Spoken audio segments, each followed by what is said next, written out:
நீ வைக்கும் போது பல்லழிச்சுக்கிட்டு திருநீரை வைத்து விட்டு பிறகு வெளியே வந்து போட்டோ எடுக்கும்போது மட்டும் இப்படி அழிச்சா யார் இழிவுபடுத்துறீங்க? இதே திருமாவளவன் சொல்றாரு எனக்கு கடவுள் நம்பிக்கை கிடையாதுன்னு. கிடையாதுன்னு சொல்வதோட தாண்டி அதே திருப்பரங்குன்றம் முருகன் மலையில போய் அவர் வந்து தரிசனம் முடிச்சுட்டு வெளியே வரும் பொழுது போட்டோ கேட்குறாங்க. அவருடைய நெற்றியில் திருநீர் இருக்கு. திருநீர் என்பது இந்துக்களுக்கு புனிதமானது. இந்துக்கள் வந்து அதை வந்து ஒரு பெரிய அளவுக்கு மதிக்கிறாங்க.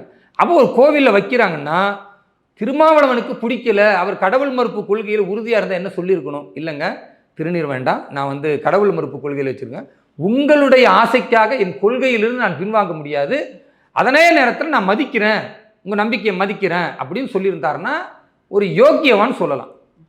நீ வைக்கும் போது பல்லழிச்சுக்கிட்டு திருநீரை வைத்து விட்டு பிறகு வெளியே வந்து போட்டோ எடுக்கும்போது மட்டும் இப்படி அழிச்சா யார் இழிவுபடுத்துறீங்க? ஒரு நாள் ஃபுல்லாக வைக்கிறது எவ்வளோ பெரிய ஆபத்தான விஷயம் இல்லை திருநீர், எவ்வளோ அசிங்கமான விஷயமா பார்க்குறாரு பார்த்தீங்களா? இதுதான் திருமாவளவனுடைய கோளாறுன்னு சொல்கிறேன். நோன்பு கஞ்சி முடியும் வரைக்கும் அவர் என்ன பண்ணுவார்? தொப்பி அணிந்திருப்பார். அது பாரமா இல்லை. அதை விட பெரிய கூத்து இருக்கு. நோன்பு வைப்பது இஸ்லாமியர்களுக்கு கடமை. ஏன் கடமை?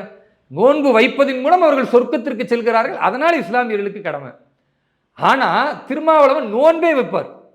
திருமாவளவன் தொழுகையில வந்து ஈடுபட்டு தொழுகுவார். இதெல்லாம் என்ன? இதெல்லாம் என்ன? உதயநிதி போய் சொல்றார் நான் கிறிஸ்தவன் என்று சொல்லுவதில் பெருமடைகிறேன்னு சொல்றார். இதெல்லாம் என்ன?